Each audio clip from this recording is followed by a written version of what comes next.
जय हिंद और नमस्कार साथियों। ग्रोथमूट यूपीएससी के सनदी सेवामन्य प्रतियोगिता परीक्षाओं के लिए अति महत्वपूर्ण ऐसे संशोधित संपादकीय विश्लेषण के आज के यानी 27 मई के एकमात्र सत्र में मैं ध्रुव जानी आप सबका हार्दिक स्वागत करता हूं।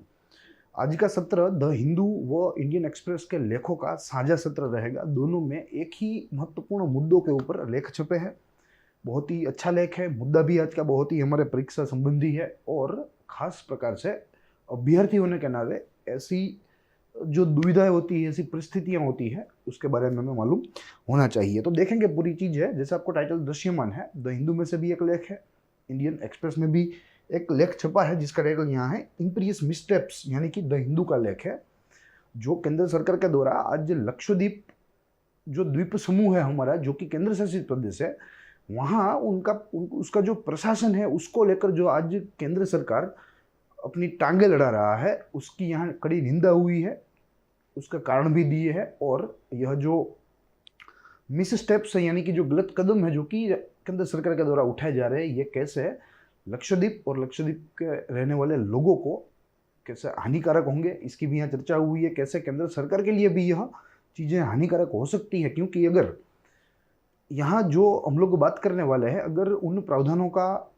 अमलीकरण अच्छी तरीके से कर दिया गया किसी भी तरह लक्षद्वीप में, तो वहाँ के जो स्थानिक प्रजा है वो केंद्र सरकार में भरोसा खो बैठेगी। इसका नुकसान केंद्रीय नेतृत्व को भी होगा। तो यहाँ सारे पहलू है जिसको हमें देखने हैं। और जो दूसरा है इंडियन एक्सप्रेस का, वो कहता है मिसस्टेप्स इन द्वीप, यानी कि हमारा जो एक आइलैंड यूनियन टेरिटरी है जो कि बहुत ही छोटा है, वस्ती की दृष्टि से भी छोटा है, वहीं क्षेत्रफल की या क्षेत्र की दृष्टि से भी बहुत ही छोटा है। वहाँ आज केंद्र सरकार अपना शासन कायम करने के लिए जो है मेहनत कर रही है, और ये मेहनत गलत दिशा में है, गलत कदम के द्वारा यह मेहनत की जा रही है। तो यहाँ हम लोग यह चीज़ के सारे पहलुओं को देखने का प्रयास करेंगे। ऑन द अदर साइड, ऊपर आपको लक्षद्वीप का भूभौगोलिक नक्शा आपको दृश्यमान है, जो कि भौगोलिक की स्थिति को दर्शाता है। हमें मालूम है कि अरब सागर में नीचे थोड़ा, केरला के बहुत ही बगल में अरब सागर में जो है हमारे द्वीप यह स्थित है, और ये हमारे केंद्र शासित प्रदेश है, यह पूर्णतः राज्य नहीं है। और नीचे जो व्यक्ति का आपको फोटो दिख रहा है, ये दरअसल बीजेपी के पॉलिटिशियन है, बीजेपी के नेता है, या आप कह लीजिए पॉलिटिशियन, जिनका नाम है प्रफुल्ल पटेल। पूरा नाम इसका प्रफुल्ल खोड़ा पटेल है, मगर नाम यहाँ हमें याद रखना जरूरी नहीं है, मात्र यही समझना है कि क्यों यह मध्य में है केंद्र में। इसलिए यह व्यक्ति, क्योंकि बीजेपी ने सर्वप्रथम बार किसी केंद्र शासित प्रदेश के प्रशासन के लिए उसके प्रशासनकर्ता के तौर पर किसी राजनीतिक नेता को चुना हो, नियुक्ति की हो, ये सबसे प्रथम पहली बात है। साथ ही में यह जो प्रफुल्ल पटेल है वे भी विवादास्पद है। इनकी जो पर्सनालिटी है वो काफ़ी विवादास्पद है, कंट्रोवर्शियल है। भूतकाल में भी काफ़ी विवादों में ये रहे हैं, और उनकी जो इमेज है वो है एक चक्री शासन की, यानी कि तानाशाही की इमेज रखते हैं।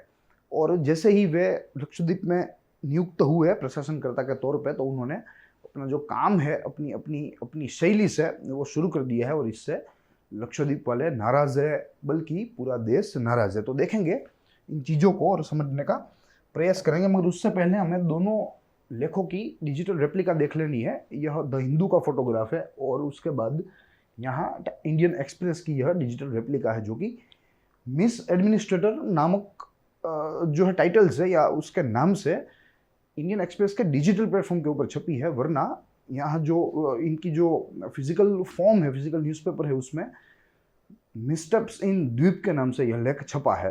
कंटेंट एक ही है, मगर नाम का फ़र्क है, टाइटल का फ़र्क है। सारी चीज़ों को देखेंगे। आमतौर पे यह चरण में 3 बिंदुओं पर, 3 विभागों में हम इसका अध्ययन करते हैं। सबसे प्रथम निष्कर्ष की बात होती है, फिर बाद में यहाँ लेख की महत्वपूर्ण बातें की जाती है, और आखिरी में यहाँ लेख संबंधी सामान्य अभ्यास के संशोधित तत्व हम लोग देते हैं। अगर लेख अपने आप में हमारी परीक्षा संबंधी ज़रूरतों को परिपूर्ण ना करता हो, इसलिए हमें यहाँ इनपुट के रूप में कुछ संशोधित तत्व डालने होते हैं।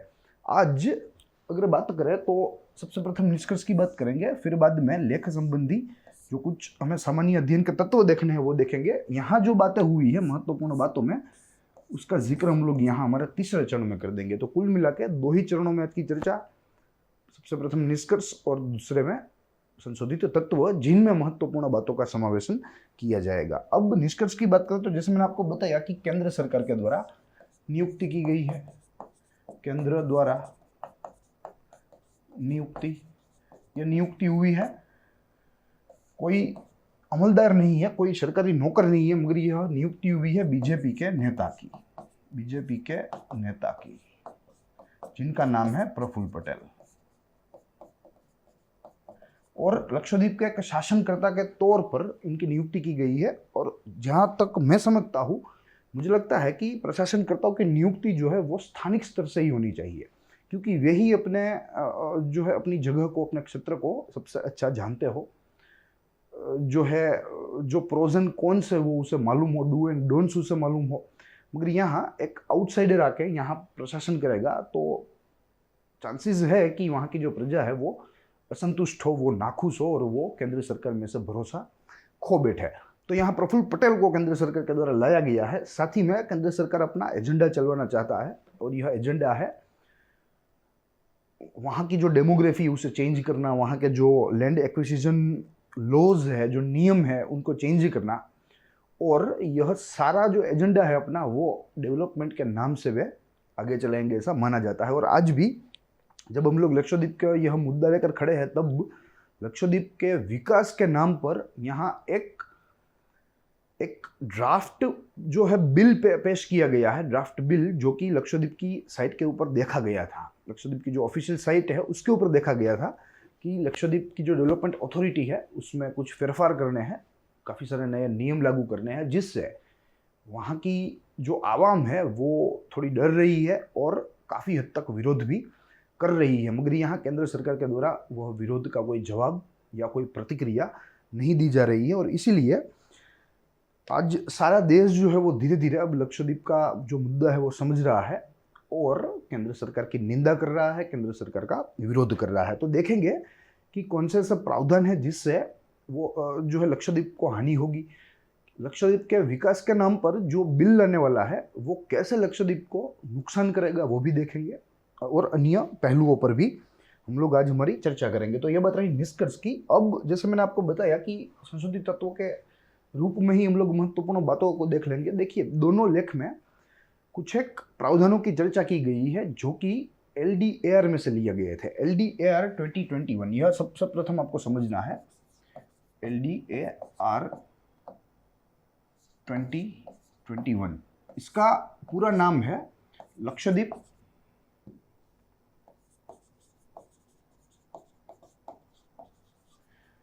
Development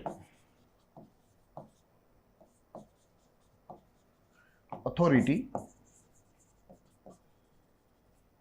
regulation. ये इस बिल का पूरा नाम है और इस बिल के तहत ही केंद्र सरकार अपना जो एजेंडा है वो आगे बढ़ाना चाहती है। केंद्र सरकार यहाँ बाहरी लोगों को एक प्रकार से परमिशन देना चाहती है, एक प्रकार से एक हक दिलवाना चाहती है यहाँ लैंड एक्विजिशन के लिए, यहाँ टूरिज्म को जो है बूस्ट देने के लिए भी काफ़ी सारे प्रावधान किए हैं, जो कि अपने आप में लक्षद्वीप के लिए, पूरे क्षेत्र के लिए थोड़े हानिकारक है, थोड़े नुकसानकारक है। तो यह चीज़ हमें देखनी है। तो यहाँ यह इसका ड्राफ्ट है, हाल में अभी यह लागू नहीं हुआ या फाइनलाइज भी नहीं हुआ, मगर मात्र और मात्र ड्राफ्ट के फॉर्म में ही है। और लक्षद्वीप की साइट के ऊपर यह सबसे पहली बार प्रदर्शित किया गया था, जिसमें डेवलपमेंट के नाम पर कई सारे ऐसे फेरफार किए गए जो वहाँ की स्थानिक लोगों को मंजूर नहीं है या वे लोग खुश नहीं है। ठीक है, तो अब यहाँ देखना है हमें कि ऐसा कौन सा प्रावधान है यह पर्टिकुलर रेगुलेशन में, यह पर्टिकुलर बिल में, जो कि वहाँ के आवाम को नाखुश करेंगे या एक प्रकार से असुरक्षित महसूस करवाएंगे। तो देखेंगे इसके कुछ प्रावधान।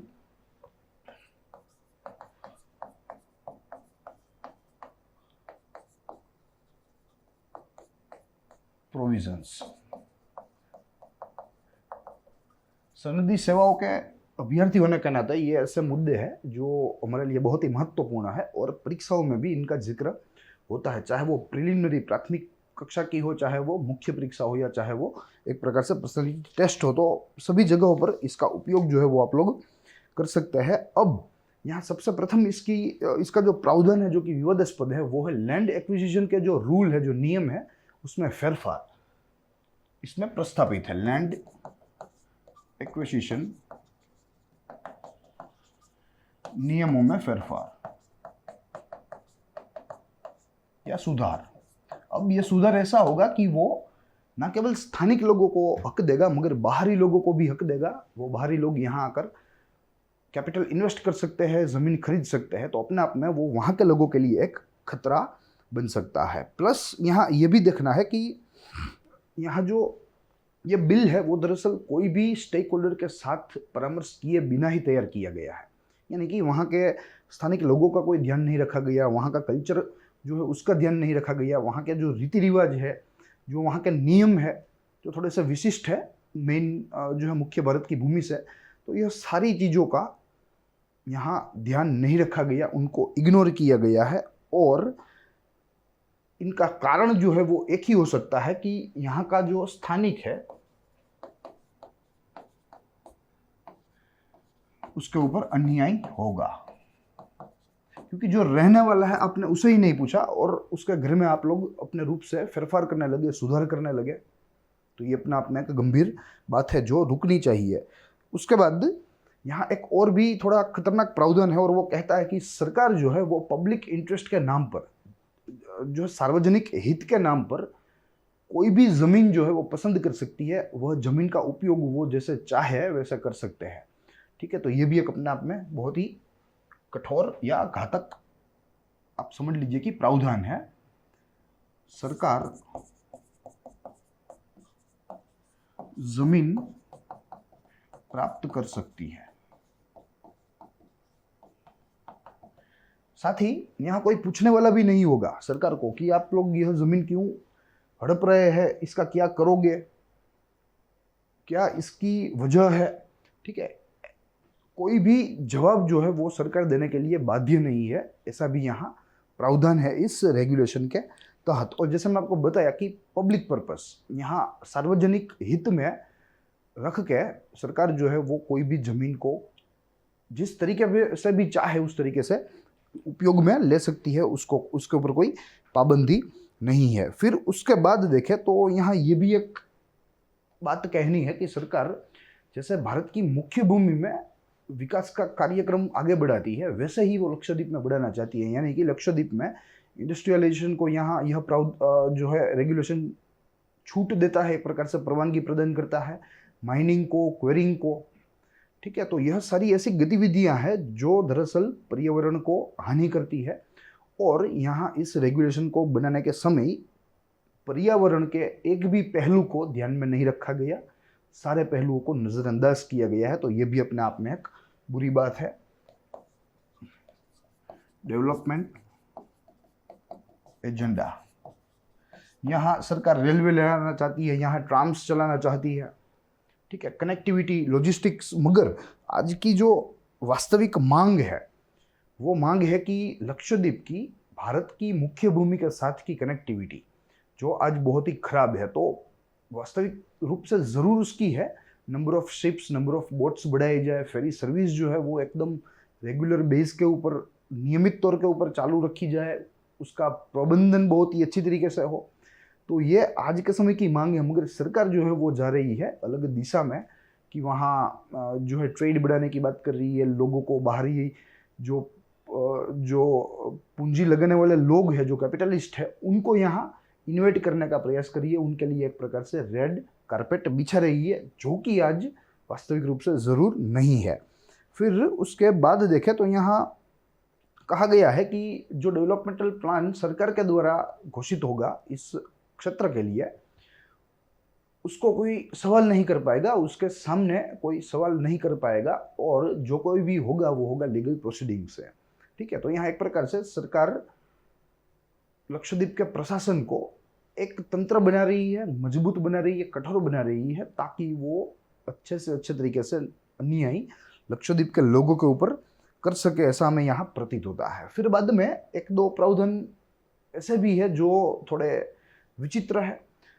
कहा गया है कि इस ड्राफ्ट में एक ऐसा प्रावधान है कि वो प्रावधान पंचायत इलेक्शंस लड़ने के ऊपर पाबंदी लगाता है जिन लोगों को 2 या 2 से अधिक बच्चे हो। ठीक है, तो ये एक प्रकार से विचित्र प्रावधान है जिसकी हाल में कोई ज़रूरत नहीं है। भविष्य में ज़रूरत पड़ेगी अगर हमें हमारा पॉपुलेशन को कंट्रोल करना है, उसे रेगुलेट करना है, तो मगर हाल में ऐसी कोई ज़रूरत नहीं है। तो यहाँ ये भी एक प्रावधान है कि पंचायत इलेक्शंस में 2 से अधिक बच्चों के माँ बाप भाग नहीं ले सकते, हिस्सा नहीं ले सकते, यानी कि लड़ नहीं सकते। तो ये अपने आप में एक बहुत ही गंभीर बात है। और it reads as no person shall be a member of gram panchayat और continue as such who has more than 2 children. नए चुनाव में बन भी नहीं सकते। और अगर जब से यह ड्राफ्ट लागू हो गया तो जो वर्तमान लोग हैं जो बैठे हैं, अगर उनको भी 2 से अधिक बच्चे हैं तो वे भी अपना टर्म जो है वो पूर्ण नहीं कर पाते या नहीं कर सकते। ठीक है, तो ये भी अपने आप में एक गंभीर जो है प्रावधान है जो कि वहाँ की आवाम के लिए थोड़ा हानिकारक है। फिर बाद में यहाँ बीफ बैनिंग की भी बात की गई है। बीफ बैनिंग, देखिए आइलैंड नेशन है तो 100% हम लोग कह सकते हैं कि वहाँ की जो जनसंख्या होगी वो अनुसूचित जनजाति होगी, यानी कि शेड्यूल्ड ट्राइब्स होगी। और शेड्यूल्ड ट्राइब्स में बीफ जैसी चीज़ें खाना, उसका इस्तेमाल करना वो एक सामान्य सी बात है, उनकी संस्कृति है। तो उनके कल्चर को, उनकी संस्कृति को नज़रअंदाज करते हुए यहाँ बीफ बैनिंग का प्रावधान जो है वो रखा गया है। अगर यह रेगुलेशन पारित हो गया तो लक्षद्वीप में बीफ बैन हो जाएगा, जो कि एक सेंटिमेंटल इश्यू बन सकता है वहाँ के क्षेत्र के लिए। फिर यहाँ लिकर की छूट दी गई है, यानी कि जो आज दिन तक जो दारूबंदी थी लक्षद्वीप में, वो दारूबंदी हटाने का यहाँ प्रावधान इस रेगुलेशन में दिया हुआ है, ताकि इससे टूरिज्म को बूस्ट मिले। जो एंटरप्रेन्योर्स आने वाले हैं, जो इन्वेस्टर्स आने वाले हैं, उनको सहूलियत मिले, उन्हें मज़ा आए, उनकी जो विजिट है लक्षद्वीप की वो सुखदायी रहे। इसीलिए यहाँ लिकर का प्रावधान जो है, या लिकर के ऊपर जो बैन है, जो प्रतिबंध है, वो हटाने का फैसला यहाँ किया गया है। ठीक है, तो यही सारी चीज़ें हैं। प्लस एक और भी थोड़ा खतरनाक यहाँ प्रावधान है जो हमें समझना ज़रूरी है, और वो कहता है कि लक्षद्वीप आज एक ऐसी जगह है भारत में। सबसे प्रथम तो मैं उसकी पूर्व भूमिका आपको दे दूं। लक्षद्वीप सबसे प्रथम ऐसी जगह है भारत में आज जहां क्राइम रेट जो है वो लोवेस्ट है। ठीक है, और ऐसे क्षेत्र में कि जहां गुनाखोरी बहुत ही कम है, शून्य से थोड़ी सी ज़्यादा है, तो वहाँ गुंडा एक्ट करके यहाँ एक कानून जो है वो पारित किया जाएगा, लागू किया जाएगा, जिसके तहत किसी भी गुनहगार को सजा हो सकती है 7 वर्ष या उससे अधिक की सजा के प्रावधान है यहाँ। ठीक है, तो ऐसे क्षेत्रों में कि जहाँ गुनाखोरी कम से कम है और वहाँ ऐसे ड्रैकोनियन लॉज लाना, वो अपने आप में केंद्र सरकार के लिए शर्मजनक बात है। ठीक है, और उसकी निंदा पूरे देश में आज हो रही है और केंद्र सरकार भी समझ रही है। मगर जैसे हमें मालूम है कि हमारी बातों का, विपक्ष का, या आप समझ लीजिए कि पूरे भारतवर्ष की जनसंख्या की बातों का केंद्र सरकार के ऊपर कोई असर नहीं पड़ता। ठीक है, तो इसीलिए यहाँ काफ़ी निंदा की गई है और चारों तरफ से निंदा हो रही है केंद्र सरकार की यह नीतियों की। और यह एक नीति नहीं है, कोविड प्रबंधन से लेकर नोटबंदी, जीएसटी, सारी चीज़ों में केंद्र सरकार की मात्र और मात्र टीका ही की गई है, मगर फिर भी वे लोग सुन नहीं पाते हैं। तो ये सारे प्रावधान थे जो कि Lakshadweep development authority regulation act के तहत अमल हो सकते हैं अगर यह कानून को पारित करवाया गया तो। और साथ ही में इसका विरोध करने के लिए केरला के जो चीफ मिनिस्टर है उन्होंने, कर्नाटका के चीफ मिनिस्टर ने, उन्होंने प्रेसिडेंट को एक लिखित एक रिक्वेस्ट भेजी है, एक अर्जी दायर की है और कहा है कि भाई ऐसा नहीं चलता, ऐसी नियुक्तियाँ गैर बंधारणीय है, गैर संवैधानिक है, तो आपको सेंटर का जो यह कॉल है वो फिर से वापस जो है करवाना होगा। सेंटर के द्वारा जो यह नियुक्ति हुई है उसे वापस करवाना होगा। तो यही सारी बात थी जो आज हमें देखनी थी। मुख्य रूप से आज हमें यह नए ड्राफ्ट रेगुलेशन के प्रावधान देखने थे, जो प्रावधान हमने देखने का प्रयास किया 1 by 1। अब वक्त है आज के प्रश्न का, जो कि इससे निकलता है और प्रीलिम बेस्ड है। वैसे तो मुख्य परीक्षा का भी प्रश्न यहाँ से निकल सकता है, मगर हमने प्रीलिम बेस्ड प्रश्न बनाया है जो कि आपके स्क्रीन के ऊपर है। 4 कथन है हमारे सामने, हमने इनको कथनों को पढ़ना है, इनके ऊपर विचार करना है। सबसे प्रथम, लक्षद्वीप को LDR 2021 के द्वारा भारत का संपूर्ण राज्य बनाया जाएगा, यानी कि एक रूप से पूर्णतः राज्य का जो पद है वो दिया जाएगा, जो स्टेटस है वो दिया जाएगा। दूसरा कथन कहता है LDAR 2021 से पूरे लक्षद्वीप में दारूबंदी खत्म की जाएगी। तीसरा कथन LDAR 2021 का लक्षद्वीप के स्थानिक लोगों द्वारा विरोध किया जा रहा है। और चौथा कथन LDAR 2021 का लक्षद्वीप के स्थानिक लोगों के द्वारा समर्थन किया जा रहा है। आपको इनको पढ़ना है, इनके ऊपर विचार करना है और नीचे जो ऑप्शन दिए हुए हैं उनमें से सत्य वाक्यों को चुनना है। ऑप्शन है हमारे पास, अकॉर्डिंग टू ऑप्शन है चारों के चारों सही है। ऑप्शन बी कहता है मात्र और मात्र 1 और 2 सही है।